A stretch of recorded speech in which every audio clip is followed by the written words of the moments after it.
What up, everyone? Team Rival here, and as Jerry Seinfeld would say, what's the deal with all these magazines? You know, I got the Seinfeld shirt on. I gotta throw a Seinfeld reference in here. Yeah, there's a shit ton of magazines. If you can see, there's 1, 2, there's another stack behind here, 3, 4, 5, and there's a lot of fucking magazines here. And what are they? They are Nintendo Powers and Game Informers.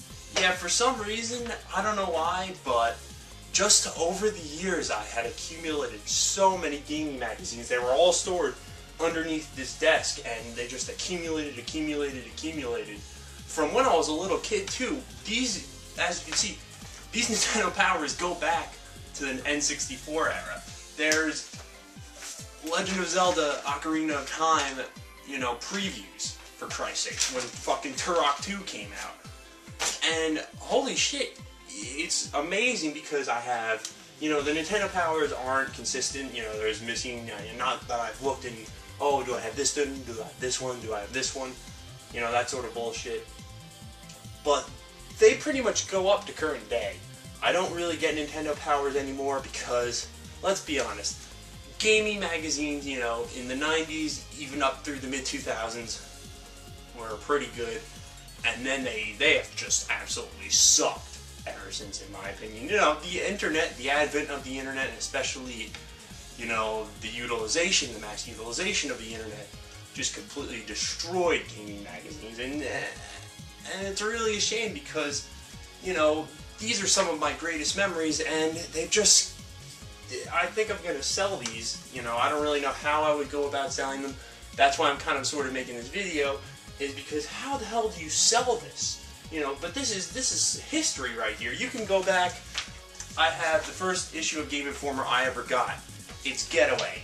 I have, you know, I just picked out some random ones. There's so many that are. The thing with Game Informer that I kind of realized, they have picked a lot of shitty games to put on their cover. But I just picked out some of the ones that Max Payne 2, Fable, when it was first announced, it was called Project Ego.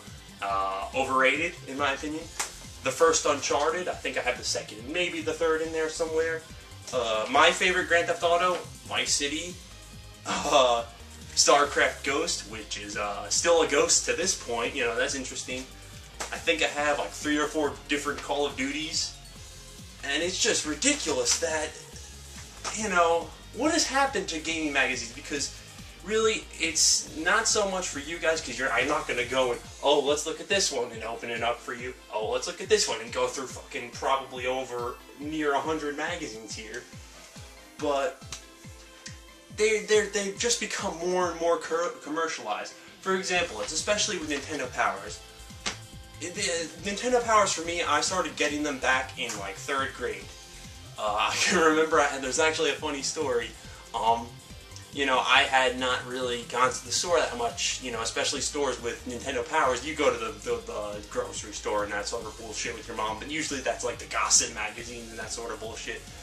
And I remember in 3rd grade, I paid a kid in like, because of course, you know, money was completely scarce back then. I paid a kid in fucking quarters, nickels, and dimes to buy me an issue of Nintendo Power. I have no clue which one it was. But it was like a huge thing back then, like, oh, like a secret deal, like drug fucking money, you know, anything, give me the Nintendo Power, give me the Nintendo Power. And it's just like, they absolutely suck now. Gaming magazines are terrible, you know, especially with the newer Nintendo Powers, they like switch to a different publishing company or something like that. But Nintendo Powers used to be a huge thing to go through. Just to name some of the really cool ones I have, Pokemon Yellow, when it was first announced, also, Jet Force Gemini is on there. I think I have a Donkey Kong 64. A great fucking N64 game, Jet Force Gemini, I think is, you know, aside from GoldenEye, probably my favorite Nintendo 64 game. We've got Melee. I've got, like, seriously, I think I have every single Zelda game chronicled in here somewhere. I have the Oracle of Seasons, Oracle of Ages. Got Majora's Mask. This one actually is a pretty special one because I think if you were a subscriber, there was like secret hidden codes in here somewhere you could find that you could use in Castlevania 64, which was not that good of a game, unfortunately, but it's still like, you don't see that sort of stuff. They do that sort of stuff on the internet nowadays, if they're going to do it at all. They have Hey You Pikachu, but I think there's Pokemon Gold and Silver and more Majora's Mask in here. More Majora's Mask, Mega Man 64, Banjo-Tooie, Kirby 64, Crystal Shards. And what has happened? You know, I don't even know how I got to this point, because it was just like, why, you know, a lot of you people, I'm sure you've gotten gaming magazines. I pretty much had a Nintendo Power subscription. I would get one for Christmas each year. And, you know, there's, like I said, it's not like consistently through, like I have every single issue since, you know, I started getting Nintendo Powers.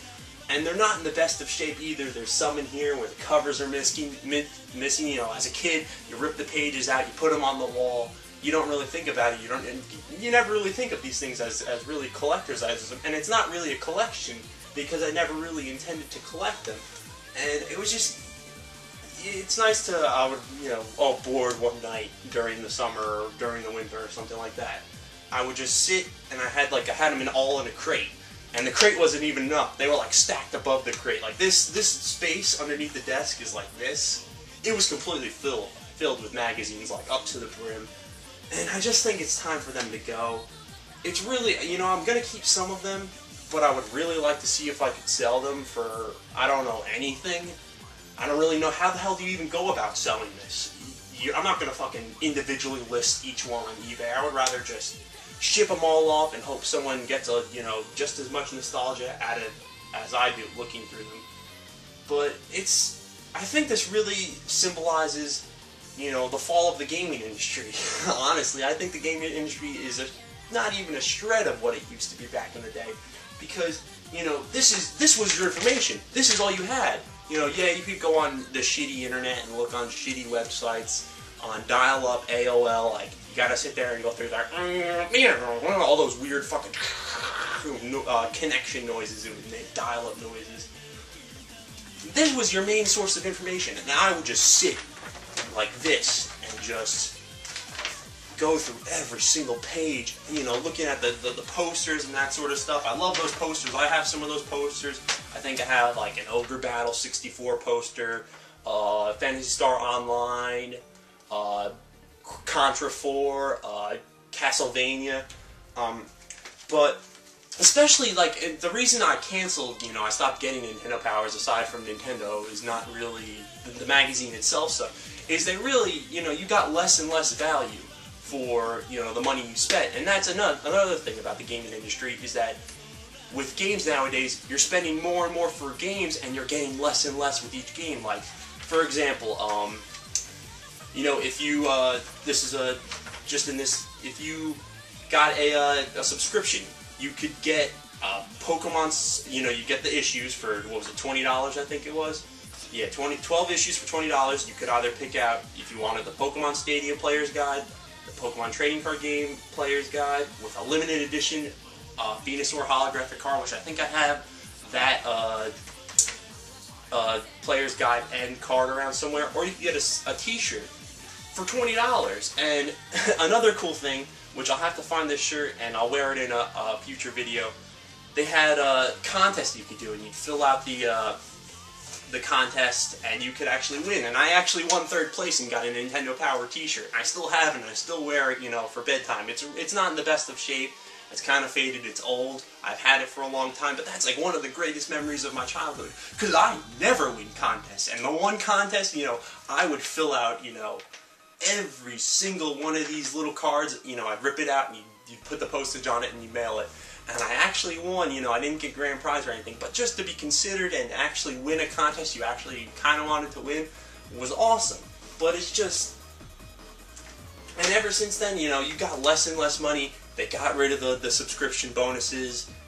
They got rid of the contests. And now it's just, you pretty much pick up the magazine for information you could find strictly on the internet. You know, if they still gave the bonuses out, like the strategy guides and the shirts and that sort of stuff, I would pick that out just because it's you know, it's cool stuff. It's cool stuff to have, those strategy guides. And strategy guides are for the exact same reason that, you know, you look through these. It's nostalgic to look through that stuff, you know, 5 years from now or that sort of stuff. But Game Informer is a really sucky magazine, and it only got suckier as the years go on. Like I said, they picked a lot of bad games to put on the, to go through some of them.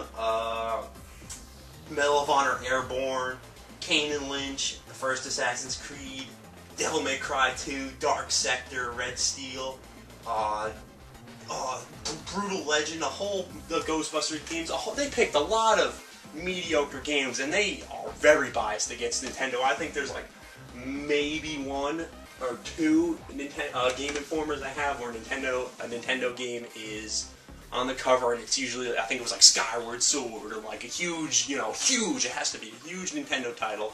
And of course, they would have another 360, PS3, PC game that they would do a massive preview on.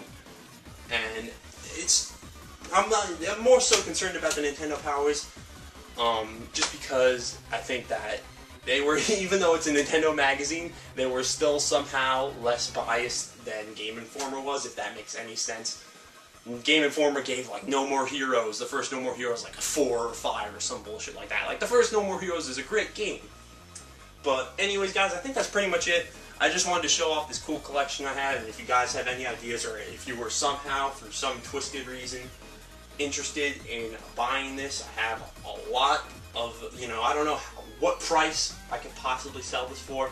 I think I could get, for a bunch of magazines where some of the pages are missing, like this one, was it Tony Hawk Pro Skater 2, it's all ripped up and shit, but what do you expect when you're a kid? Like, the back page is missing. They're not in the greatest of condition, but if you guys have similar sort of stories with Nintendo Power or Game Informer or any sort, what was it? Game Pro, the PlayStation magazine, Xbox, I think, even had a magazine at some point. But this is a dying trend, and I think there will eventually be a point where magazines are no longer profitable and they will just be wiped straight off the map. But like I said, short video, just talking about my memories of Nintendo Power and that sort of stuff. Cool stuff, right? And I will talk to you guys later. Peace.